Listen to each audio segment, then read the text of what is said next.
এ বোন, আজকে তোকে একটা কথা বলবো। ওই যে কৃষ্ণচূড়ার গাছটা আছে না, ওখান থেকে মা তোকে কুড়িয়ে এনেছিল।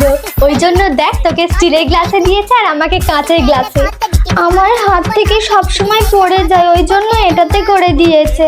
না রে, আমি যেটা বলেছি ওটাই ঠিক। সত্যি?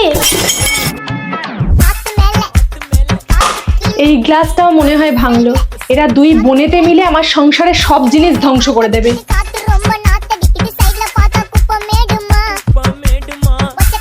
কে ভাঙলো? আমি কিচ্ছু করিনি মা, দিদি ভেঙেছে। বেরিয়ে আয় ওখান থেকে।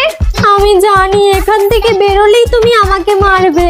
এইভাবে বললে এত সহজে বেরোবে না, ভালোবেসে ডাকতে হবে। জানি মা, তুই ইচ্ছে করে কিছু করিসনি, বেরিয়ে আয়, আমি কিচ্ছু বলবো না। আয়।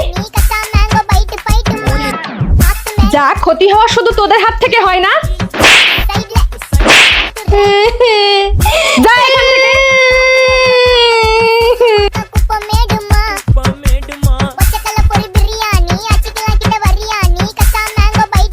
তুই আমার লজেন্সগুলো খাচ্ছিস কেন?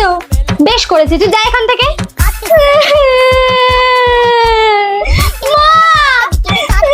কি হলো, কাঁদছিস কেন? আবার কি মারামারি করেছিস নাকি? দিদি আমার সব লজেন্সগুলো খেয়ে নিয়েছে। বদমাইশি করার জায়গা পাওনি? লজ্জা করে না ছোট বোনের জিনিস নিয়ে খেতে? মেয়েরা আমি তোমার কান ছিঁড়ে নেবো একেবারে।